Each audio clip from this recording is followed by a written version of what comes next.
வெறும் பைக் தானடா அப்படின்னு சொல்லுவாங்க. ஆனா என்ன பொறுத்த வரைக்கும் என் லைஃப்ல வந்து பைக் வந்து எனக்கு ரொம்ப ரொம்ப முக்கியம்.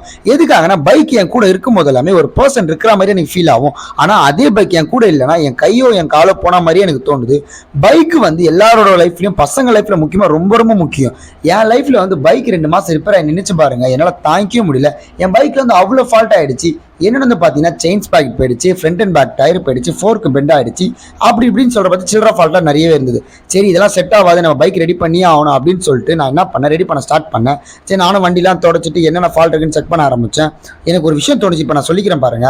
பைக்கு மட்டும் தயவு செஞ்சு இல்லாமல் இருக்கவே இருக்காதீங்க. ஏன்னா உங்க கூட இருக்கிறவங்க கூட உங்களுக்கு வண்டி தர ஹெல்ப் பண்ண மாட்டான். ஒரு கட்டத்துக்கு மேலே அவனும் உங்ககிட்ட போய் சொல்ல ஆரம்பிச்சோம். என் லைஃப்ல நிறையவே நடந்திருக்கு. சரி ஓகே, நானும் பெட்ரோல் வாங்கி வந்து வண்டியில ஊத்திட்டு நானும் என்னென்ன ஃபால்ட்லாம் இருக்கு அப்படின்னு சொல்லி செக் பண்ண ஸ்டார்ட் பண்ணேன். பெட்ரோலை ஊத்திட்டு ஒரு ரவுண்ட் போகும்போது தான் தெரிஞ்சு அவ்வளோ ஃபால்ட் இருக்குன்னு சொல்லிட்டு. நீங்களே பாருங்களேன் செயின் ஸ்பாக்கெட் எப்படி சவுண்ட் கேட்குதுன்னு.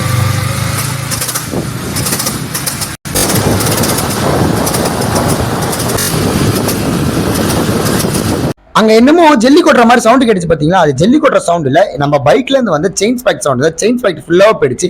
அப்படி இப்படின்னு சொல்லிட்டு நிறைய ஃபால்ட் இருக்கு. இன்னும் அப்கமிங் வீடியோஸ்ல வந்து பைக் ரெடி பண்ற வீடியோ வரும், கண்டிப்பா வெயிட் பண்ணி பாருங்க. தயவு செஞ்சு பைக் மட்டும் இல்லைனா எப்படின்னா ரெடி பண்ண பாருங்க. ஏன்னு வந்து பாத்தீங்கன்னா அது இல்லாத போது அதோட கஷ்டம் தெரியும். Love you families.